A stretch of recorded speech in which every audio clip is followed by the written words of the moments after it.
Date पे date दिया जा रहा है, सुनवाई नहीं हो रहा है, तो लगता है कि कहीं कहीं सत्ता से प्रेरित होकर के ऐसे किया जाए। एक तरफ रहमानसू सर बाहर निकले और दूसरी तरफ यहाँ से खान सर चले गए। कुछ भी होगा तो इसकी सारी जवाबदेही माननीय नीतीश कुमार और पटना प्रशासन की होगी, जो बच्चों पर लाठी चलाती है, वाटर कैनन चलाती है और मार मार के जेल भेजती है।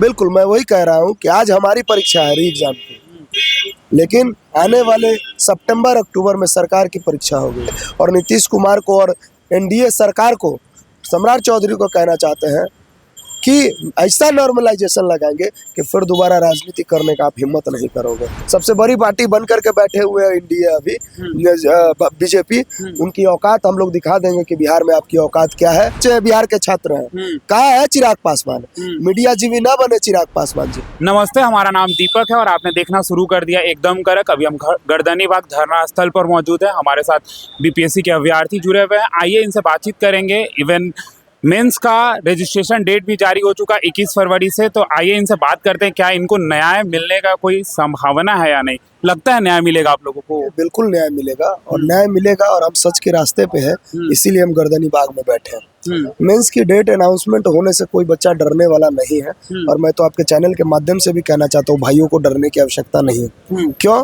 क्योंकि देखिए जिस दिन से ये मामला उठा है उस दिन से ही बीपीएससी कभी नोटिस निकालती है, कभी रिजल्ट जारी करती है, कभी डेट घोषणा करती है, तो ये डरी हुई है और ये चाहती है कि बच्चों को कैसे भी डेट या रिजल्ट निकाल करके बरगलाना, कैसे ही बच्चों को चुप कराना। लेकिन बिहार के बच्चे ने ठान लिया है कि री एग्जाम लेना होगा, करवाना होगा, चाहे आप जैसे करवाएं। और मैं कहता हूँ ये मेंस के एग्जाम ले भी लेंगे तो भी इनको री एग्जाम करवाना होगा। अच्छा, आप अभी कह रहे हैं कि मेंस का एग्जाम ले लेंगे फिर भी री एग्जाम करवाना होगा, तो स्टे क्यों नहीं लगा रहे ये लोग? देखिए वही तो मैं कह रहा हूँ कि मामला सब जुडिश है। हम अपनी मांग के लिए विगत 65 दिनों से हम आंदोलनरत है। अगर इनकी मंशा सही होती तो ये सब जुडिश मामला का फाइनल रिजल्ट आने के बाद, कोर्ट का फैसला आने के बाद ये करती है ऐसे। लेकिन देख लीजिए कोर्ट के फैसला से पहले इसने रिजल्ट जारी किया, नोटिफिकेशन जारी किया, फिर जाके डेट जारी कर दिया, अब रजिस्ट्रेशन पोर्टल भी खोलने वाले हैं। तो कहीं ना कहीं इनके मन में जो डर बैठा हुआ है वो डर सामने झलक रहा है इनके कृत्यों से कि इन्होंने जो किया है कहीं उजागर न हो जाए, कि इससे पहले जल्दी जल्दी सब कुछ कर करके इसको निपटा दिया जाए। लेकिन बिहार के बच्चे अब पीछे नहीं हटेंगे। हाईकोर्ट से हमें पूर्ण उम्मीद है कि न्याय मिलेगा, लेकिन अगर ऐसा नहीं होता है तो हमारा संवैधानिक अधिकार है कि हम सुप्रीम कोर्ट भी जाएं और हम सुप्रीम कोर्ट भी जाएंगे और तब जाके एक एक का चेहरे पर से पर्दा हटेगा। हाई कोर्ट में 3-3 बार चीजों को टाला गया, कभी जज छुट्टी पे थे तो कभी किसी कारण की वजह से, तो किस तरीके से देखते हैं इन चीजों को? देखिए न्यायिक प्रक्रिया भारत की इतनी स्थिर पड़ी हुई है कि एक व्यक्ति की सुनवाई के लिए सालों इंतजार करना पड़ता है। हाईकोर्ट को यह संज्ञान लेना चाहिए, मेरा व्यक्तिगत ये मानना है कि हाईकोर्ट का ये संज्ञान लेना चाहिए कि मामला संदिग्ध है और इस मामलों में बच्चे अपने पढ़ाई छोड़ करके कई विगत 2 महीनों से रोड पर है, तो क्यों न इस मामला को जल्दी से जल्दी निपटारा किया जाए। लेकिन पता नहीं क्यों चंदेल साहब लेट कर रहे हैं, ये तो उनकी मानसिकता जाने या वो हाई कोर्ट की जो कार्य अवधि है उस पर सवाल कहीं ना कहीं उठता जरूर है कि जिस तरह की मामला संगीन है सुनवाई करना चाहिए जल्दी, ताकि आखिरी फैसला लेकर के बच्चे अपने पढ़ाई में, अपनी किताबों की दुनिया में लौटे। लेकिन आज भी डेट पे डेट दिया जा रहा है, तो हमें लगता है, हम बच्चों को लगता है कहीं ऐसा तो नहीं कि ये सत्ता से प्रेरित है। हो या ना हो अलग बात है, लेकिन जिस तरह मामला इतना संगीन होने के बावजूद भी डेट पे डेट दिया जा रहा है, सुनवाई नहीं हो रहा है, तो लगता है कि कहीं कहीं सत्ता से प्रेरित होकर के ऐसे किया जाए। एक तरफ रहमानसू सर बाहर निकले और दूसरी तरफ यहाँ से खान सर चले गए। देखिए खान सर चले गए वो अलग बात है। रहमानसू सर 31 तारीख को हमारे साथ जेल गए थे, हम भी गए थे, एक हमारे साथ लड़की भी गई थी। हम लोग तो जल्दी रिहा हो गए 1 सप्ताह के अंदर। रहमानसू सर पर ऑब्लिगेशन लगा था, प्रोटेक्शन लगा दिया गया था और वो लगभग 20 दिनों के बाद रिहा हुए। हम बच्चों में खुशी है कि रहमानसू सर आ गए। बात रहा खान सर चले गए, तो चले नहीं गए, कुछ रचनात्मक कार्यों के लिए उन्होंने कहा कि डिजिटली प्रोटेस्ट करना है, कुछ रचनात्मक कार्य है वो करेंगे, ठीक है। और जब जब बच्चे बुलाएंगे हम आएंगे, तो देखते हैं हम अपनी नई रणनीति बना रहे हैं और उस रणनीति में ये आंदोलन और विग्र और उग्र हो सकता है। अगर सरकार अभी भी नहीं सुनती है तो आने वाले समय में कुछ भी होगा तो इसकी सारी जवाबदेही माननीय नीतीश कुमार और पटना प्रशासन की होगी, जो बच्चों पर लाठी चलाती है, वाटर कैनन चलाती है और मार मार के जेल भेजती है। बात रहा खान सर का, उन्होंने कहा कि जब जब बच्चे याद करेंगे हम गर्दनीबाग आते रहेंगे। जिस प्रकार आप बोल रहे हैं कि नीतीश कुमार की सरकार लाठी चलाती है, ये वाटर कैनन चलाती है, हम ये आपसे जानना चाहते हैं कि नीतीश कुमार छात्र आंदोलन के प्रोडक्ट हैं और जिस तरीके से छात्रों के साथ किया जा रहा है, कैसे देखते हैं इन चीज़ों को आप? देखिए, वही तो दुर्भाग्यपूर्ण है ना कहीं स्वर्ग में बैठे जयप्रकाश नारायण जी की आत्मा रो रही होगी जब नीचे के कृत्य देख रहे होंगे कि जो व्यक्ति एक गरीब घर का बच्चा था, जिसे मैंने अगरों की राजनीति में लाया और गरीबों की आवाज़ उठाने के लिए छात्री राजनीति में लाया और छात्रों का आवाज़ आज वो नहीं सुन रहा है। वो खुद छात्र नेता रहे, पटना कॉलेज से छात्र नेता की राजनीति उन्होंने शुरू की, तब जाके आज बिहार के कई वर्षों से बिहार के मुख्यमंत्री हैं। छात्र युवा रोड पर है, उन्हें सुनना चाहिए। यह धिक्कार है कि जिस चीज़ों से लड़ कर के वो राजनीति में आए, आज उसी चीज़ों को भूल गए। तो कहीं ना कहीं उनकी मानसिक स्थिति पर भी सवाल उठता है कि क्या वो अब सिर्फ राजनीति करना जानते हैं, क्या वो छात्रों को भूल चुके हैं, युवाओं को भूल चुके हैं। अगर ऐसा है तो ये 2025 का चुनावी साल है। इस चुनावी साल में हम बच्चे उनके कृत्यों को नहीं भूलेंगे, भले ही वो भूल जाए। वो जो कर रहे हैं इनका याद हम दिलाएंगे 2025 के चुनाव में। खान सर की एक बयान थी कि जैसे बच्चे परीक्षा देते हैं एग्जाम के लिए, वैसे ही सरकार को चुनाव में इस बार परीक्षा देना होगा। बिल्कुल, मैं वही कह रहा हूँ कि आज हमारी परीक्षा है री एग्जाम की, लेकिन आने वाले सितंबर अक्टूबर में सरकार की परीक्षा होगी। और जिस तरह इन्होंने 2 एग्जाम लेकर के हमारे कैरियर पे नॉर्मलाइजेशन लगाया है, हम इनके राजनीतिक कैरियर पर नॉर्मलाइजेशन लगा देंगे। और नीतीश कुमार को और एनडीए सरकार को, सम्राट चौधरी को कहना चाहते हैं कि ऐसा नॉर्मलाइजेशन लगाएंगे कि फिर दोबारा राजनीति करने का आप हिम्मत नहीं करोगे। 43 सीट लेकर के नीतीश कुमार सत्ता में बैठे हैं ना, 4 हटा दीजिए आगे से, 3 पर ये सिमट जाएंगे अगर बिहार को युवा को नहीं सुनते हैं तो। सबसे बड़ी पार्टी बन करके बैठे हुए हैं इंडिया अभी बीजेपी। उनकी औकात हम लोग दिखा देंगे कि बिहार में आपकी औकात क्या है। छात्र अगर कहते हैं कि संघर्षों के साए में इतिहास हमारा पलता है, जिस ओर जमानी चलता है उस ओर जमाना चलता है, तो याद रखिएगा साहब, हम बिहार के युवा हैं और हम अपनी भागीदारी 13 करोड़ में रखते हैं। अगर हम एक बार हाथ उठा लिए, इनकलाब का झंडा उठा लिए, तो आपको बिहार से राजनीति करने की फिर दोबारा नहीं सोचना पड़ेगा। आपकी सत्ता खतरे में है साहब, या तो री एग्जाम दे दीजिए या अपनी सत्ता बचा लीजिए। दोनों में से क्या करना है आपको सोच लीजिए। हम ये नहीं कहते कि सरकार में कौन आएगा 2025 में, लेकिन री एग्जाम नहीं दोगे तो ये निश्चित हो जाएगा कि एनडीए की सरकार तो बिहार में नहीं आएगी। छात्र चिराग पासवान जी से भी मिले थे तो उन्होंने आश्वासन दी थी और बच्चे कह रहे थे कि वाइब आ रही है वहां से, कहीं ना कहीं कपल ऑफ डेज में हम लोगों का री एग्जाम सुनिश्चित होगा। सर मैं वही बात कर रहा हूँ, किसका बात आप कर रहे हैं? कौन चिराग पासवान है? रामविलास पासवान जी थे। चिराग पासवान कौन है? चिराग पासवान की हैसियत है कि रामविलास पासवान जी जिस तरह गरीबों के लिए लड़ाई लड़े, उस तरह चिराग पासवान लड़ाई लड़ सकते हैं? वो अपने पिता के छवि को धूमिल करने का काम कर रहे हैं। एक नारा दिया था उन्होंने, बिहारी फर्स्ट, बिहार फर्स्ट। हम बिहारी है, हम बिहार के बच्चे हैं, बिहार के छात्र हैं। कहाँ है चिराग पासवान? मीडिया जीवी ना बने चिराग पासवान जी, नहीं तो हमने 5 सांसद जिता के दिया है ना आपको। एक भी सांसद औकात नहीं है कि आप बिहार के संसदीय क्षेत्र से आप जीत लेंगे आने वाले समय में। है आने वाला है अक्टूबर में बिहार विधानसभा का चुनाव है। हिम्मत तो उतारिए अपने विधायकों को, इतने रगड़े जाएंगे कि आपको आपकी औकात याद आ जाएगी। बिहारियों को सिर्फ ये कह के मत चलिए कि बिहार फर्स्ट, बिहारी फर्स्ट। अरे शर्म आनी चाहिए। आपके पिता को बिहार ने इतना प्यार दिया और बिहार के लोगों को ने आपके पिता ने बिहार के लोगों को जितना ईमानदारी से काम किया और आवाज उठाई, काश आप उनके अगर नक्शे कदम पर चले होते तो आज बिहार के युवा आपको सिरमौर बना करके रखती, सम्राट चौधरी जी, सॉरी चिराग पासवान जी। लेकिन आप जो गलती कर रहे हैं अभी भी सुधरिए साहब। आप युवा है, लोग चाहता है कि बिहार का चेहरा आप बने, लेकिन जिस तरह का कृत्य है आपका, अब बिहार का चेहरा तो क्या, बिहार से आपकी राजनीति धारा समाप्त हो जाएगी अगर आज भी आप नहीं सुधरे तो। नाम मत लीजिए।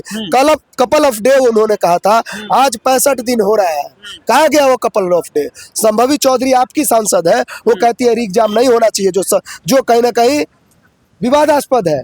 आप उनसे सवाल पूछे कि वो आपकी सांसद होने के बावजूद भी क्यों इस तरह बोल रही है। फर्स्ट टाइम चुनाव लड़ी और फर्स्ट टाइम जीत गई संभवी चौधरी जिनके आप बात कर रहे हैं, और फिर आपने कहा कि उनका ये कहना था कि री एग्जाम नहीं होना चाहिए। उनका उपज ही वैसी, मैं किसी को ऐसा शब्द नहीं बोलना चाहता हूँ जो दिल दुखे, लेकिन मैं कहना चाहता हूँ संभवी चौधरी जी, आप हमारी बहन है, लेकिन फिर भी मैं कहता हूँ आप अपने पिता की मानसिकता पर अगर चलिएगा तो दोबारा आप राजनेता तो नहीं बन पाइएगा। दोबारा आप एक युवा है और युवाओं की आवाज सुनिए। युवा ने आपको जिताया है, युवा ने आपको मुख्य धारा में लाया है। तो संभवी चौधरी जी से मैं आज भी कहता हूँ, युवा के साथ आइए, अपने गलतियों पर थोड़ा सा विचार कीजिए। जो आपने वक्तव्य दिया है कि हम अगर गलत होते तो हम 65 दिनों से आंदोलनरत नहीं होते, अगर हम गलत होते तो आपके पिता चुप नहीं होते, मीडिया में आकर के हमारे खिलाफ बयान देते। लेकिन कहीं ना कहीं आपके पिता अशोक चौधरी जी गलत है और इसीलिए आज वो चुप है।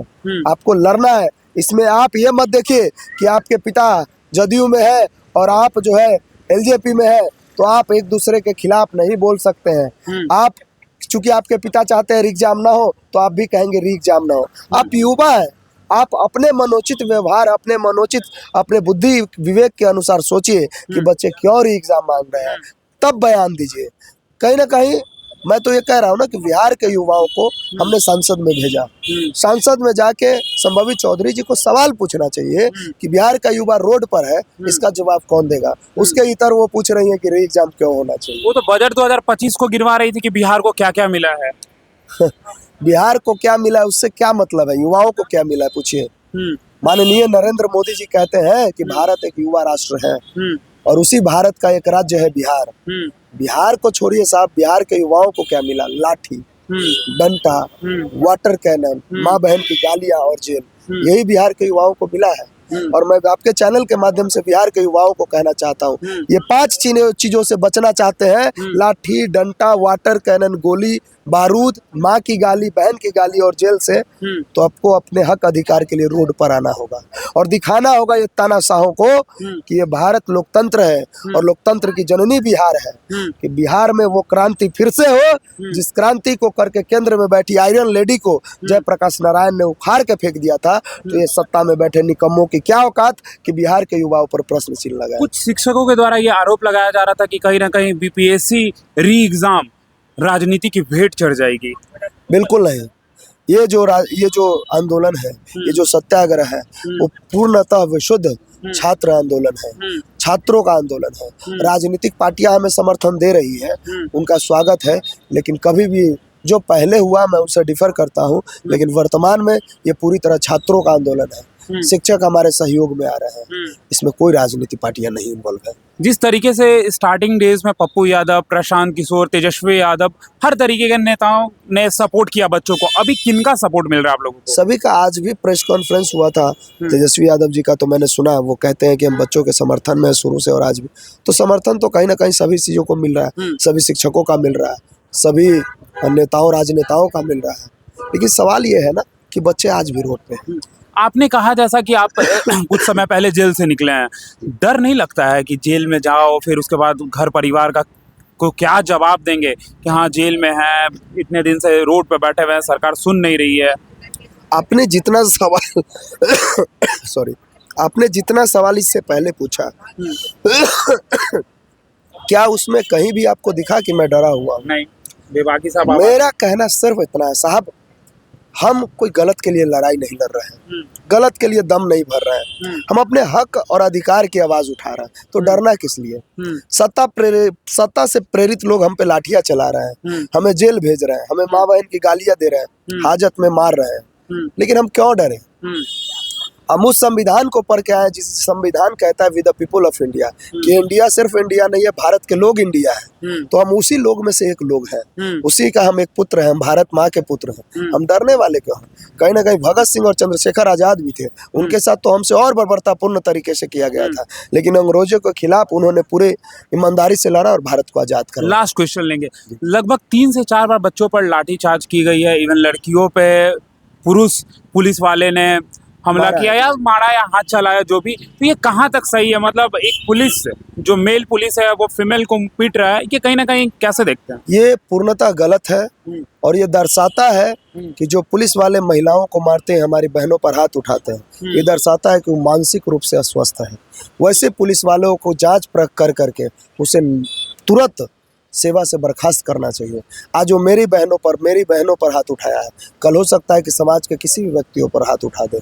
उन्हें कानून की बिल्कुल भी जानकारी नहीं है। वो ऐसे पुलिस वालों को जल्द से जल्द अनफिट कर उसको बाहर निकालना चाहिए। बाहर निकालना चाहिए। जी बिल्कुल। क्या संदेश दीजिएगा जो बच्चे अभी बीपीएससी के लिए गर्दनीबाग धरना स्थल पे मौजूद है और आप भी मौजूद हैं, और जिनकी कहीं ना कहीं अब लग रही है कि भाई अब नहीं हो पाएगी री एग्जाम, उनको क्या संदेश दीजिएगा? मैं उन भाइयों को कहना चाहता हूँ 5 सवाल। अगर आप सोच रहे हैं कि कोई शिक्षक हमें बुलाएगा तभी मैं गर्दनीबाग आऊंगा, तो री एग्जाम सपना छोड़ दीजिए। अगर आप सोच रहे हैं कोई राजनेता, कोई यादव का बेटा या कोई कुर्मी का बेटा या कोई ब्राह्मण का बेटा या कोई राजपूत का बेटा नेता हमें बुलाएगा तब आएंगे, तो आप री एग्जाम का सपना छोड़ दीजिए। और आप कोई सोच रहा है कि जो पूरी झुंड होगी तब हम जाएंगे, तो री एग्जाम का सपना छोड़ दीजिए। लेकिन आप ये सोच रहे हैं कि आप अपने हक अधिकार के लिए अकेले खड़े हैं, जमाना रहे या ना रहे, तब री एग्जाम जरूर होगा। जिस दिन आप गर्दनीबाग में इस हौसले के साथ आएंगे कि मैं अकेला हूं और मेरे साथ हजारों भीड़ एक दिन जुट सकती है, तो मैं वादा करता हूँ री एग्जाम होगा। और आपको मैं आपसे कहता हूँ कि आप आइए, छात्र आइए, किसी के बुलावे का इंतजार मत कीजिए। अगर आप आते हैं तो री एग्जाम 110% होगा। जी धन्यवाद।